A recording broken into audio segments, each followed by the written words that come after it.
Hello, everyone. Father Scott Vanderveer here, welcoming you to the season of darkness. The season of darkness. We are now in the final month before the shortest day of the year.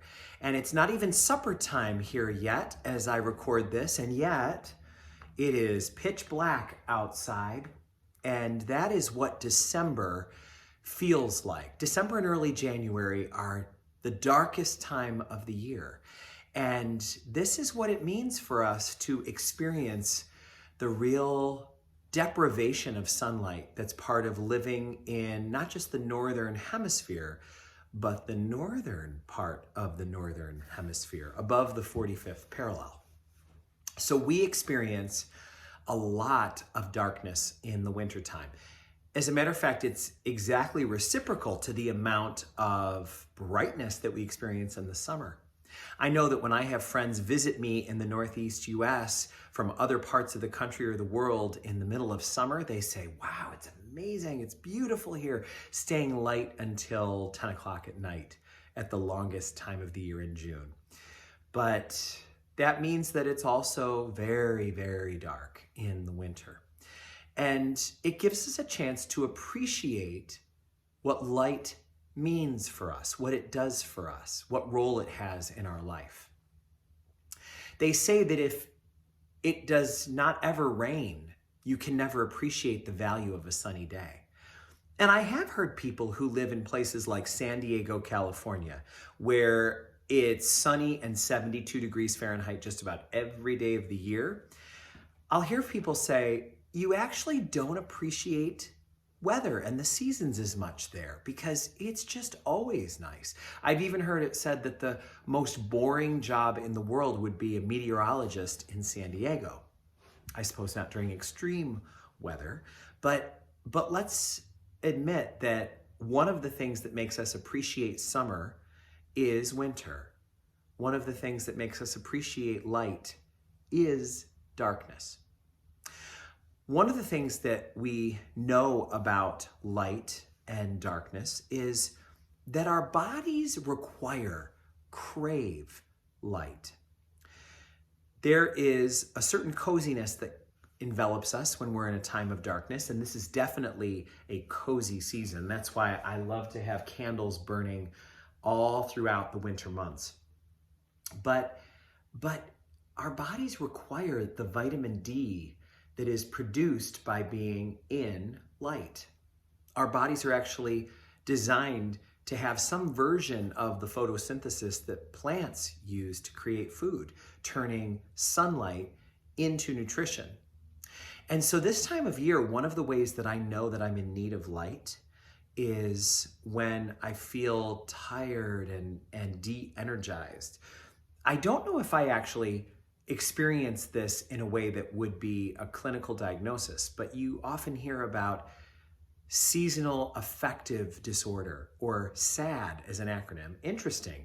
It means that a person feels depressive feelings when the light is lessened. And a lot of folks have to have either a pharmaceutical to help them with that, or my preferred method, which is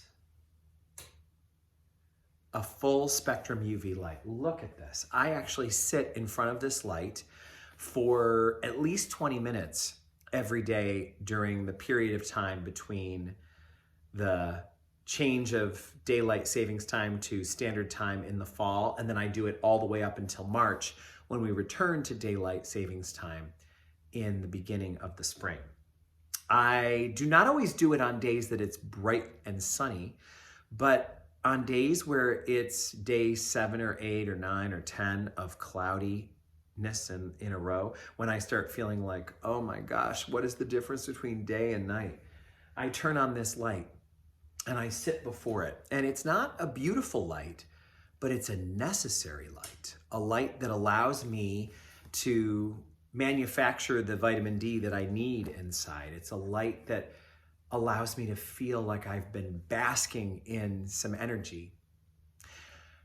One of the things that makes Advent such a special time is that it is a time that requires our growing reliance on light because of the darkening of nature. Each day of Advent up until the 21st or 22nd of December is darker than the day before.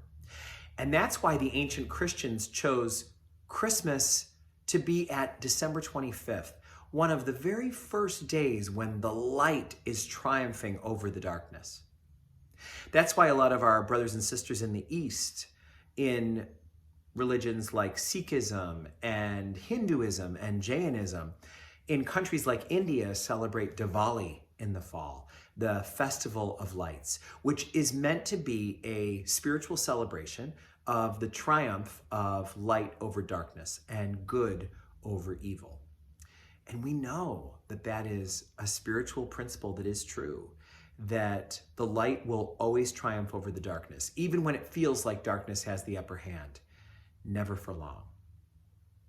So what role does light play in your life? What do the dark times of winter mean for you, spiritually and otherwise?